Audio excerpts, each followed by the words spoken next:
Hello, my name's Evan Popplestone of cinemasfringes.com, and today I'll be talking about the Criterion Collection's 4K UK Blu-ray release of Carnival of Souls, which has been granted a beautiful restoration with a wealth of special features. The story kicks off with an impromptu car race through rural Kansas. In one car there are 3 young ladies, and in the other there are 2 young men. And as their cars come to a bridge, the men, they accidentally ram their car into the women's, and they crash off, land upside down in the water. And then some hours later, a rescue operation occurs, but unfortunately, they have no joy retrieving the car or the bodies of the 3 women. Sometime later, one of the women, played by Candice Hilligoss, suddenly steps out of the water. She's all covered in mud and visibly disorientated. Nonetheless, shortly afterwards, she decides to take up a job over in Utah where she's playing a church organ. And on her journey to Utah, she has a couple of bizarre experiences. Looking through one window, she suddenly sees the ghostly face of this balding man who's played by Herk Harvey himself. And then when she looks again, she only sees her own face reflected there. Then when she looks over to the other side, she sees this huge pavilion standing at the edge of Salt Lake. And this pavilion used to be a carnival, and now it's derelict. And she strangely feels drawn towards this. While she's in town, she stays with a landlady called Mrs. Thomas, played by Frances Feist. And across the hallway from her is a guy called John Linden, played by Sidney Berger, and he's kind of this sleazy pickup artist. He's a bit of an alcoholic, and he wastes no time in coming on to her. That evening, while she's waiting for Mrs. Thomas to bring her a sandwich and coffee, she briefly steps out of the room, and down in the stairwell she sees this ghostly man for a second. And when Mrs. Thomas comes up, she asks her about this other man, and she says there's no one else here apart from her and John Linden. And she goes down and checks, and needless to say, she doesn't see the ghost. Things turn even more bizarre later on when she's in a department store. She tries on some clothing, and then she steps out, and everyone in the store, customer, staff member, they completely ignore her. And she can't hear them speaking or anything. It's like she's detached from them. And she walks around, and after a while she's kind of shaken up by a psychiatric doctor, and she comes back into the normal world again. But she continues to have these bizarre experiences, seeing this ghostly figure and other apparitions, and it all culminates in a finale at the titular carnival, where she discovers something quite dramatic about her true nature, shall we say.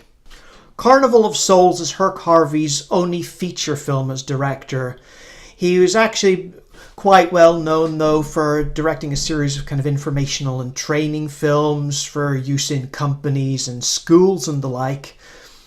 And it's quite a pity that this is his only feature film, because he has a real talent for imagery and haunting atmosphere, even if his approach to performances isn't always effective. I was particularly impressed with the various expressionistic top-down shots, which kind of added a sense of desolation to her plight, which is quite effective, as well as the scenes where she's not noticed by the people. And there, the fact that we don't hear anyone speak kind of adds a certain eerie ambience to those moments. This isn't a perfect movie, however. There are some noticeable technical gaffes, which especially are quite picked out by the 4K restoration and may not have been as noticeable watched, on a TV resolution or, watched on a grainy YouTube video. And there are things like there's a close-up of Candice Hilligoss drinking coffee from a coffee cup. It's quite clear there's nothing in the cup at all. And then later on, there's a scene involving some dead bodies where we can actually see their eyelids flicker. and that kind of takes you out of the movie a wee bit. And also the acting isn't always great. Candice Hilligoss, she's one of the two professionally trained actors here, and her performance is strange. It's effective at some points, but a little overdone at times. And Sidney Berger, he kind of overdoes his sort of lecherous, horny young guy act.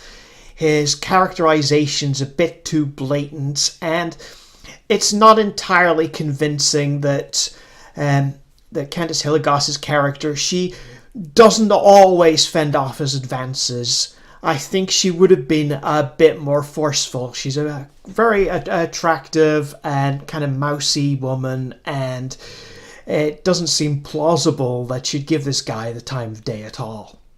Well, overall, Carnival of Souls, it's a haunting gem. It's worthy of its cult reputation because it's got such a unique mood, and it's kind of, difficult to forget once you've watched it. And Criterion's restoration's fantastic. The visuals are pin sharp. They look absolutely stunning in black and white.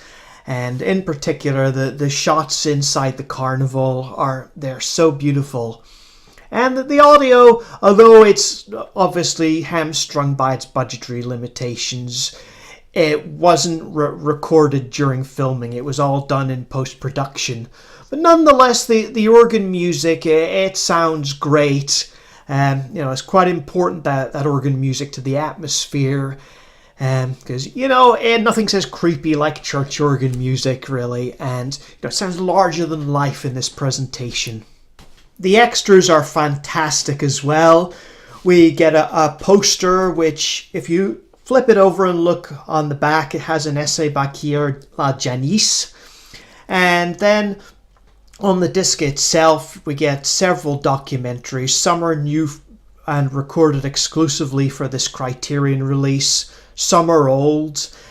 We get a documentary on the actual pavilion site. It's a place called Saltaire in Utah, which is on the Salt Lake, and there's a bit of background about that. There's also some more background about that on some of the more modern documentaries. And then there's a series of miniature information movies which were directed by Herk Harvey, some of which feature Herk Harvey himself. And these were produced by the Centron Corporation that Harvey worked for. And there's also an audio essay as well accompanying those. So in general, in terms of essays, there's as many as you could possibly wish for. I mean, it is about 2.5 hours maybe worth of stuff here, which is pretty good. And overall, I'd rate the movie 3.5. I'd rate the video 5. I'd rate the audio 4, and I'd rate the extras 5 out of 5.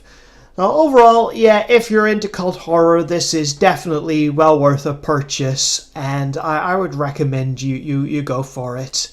Okay, thank you very much. I hope to catch you for another video soon, and enjoy the rest of your day. Enjoy your movie watching experiences, and goodbye.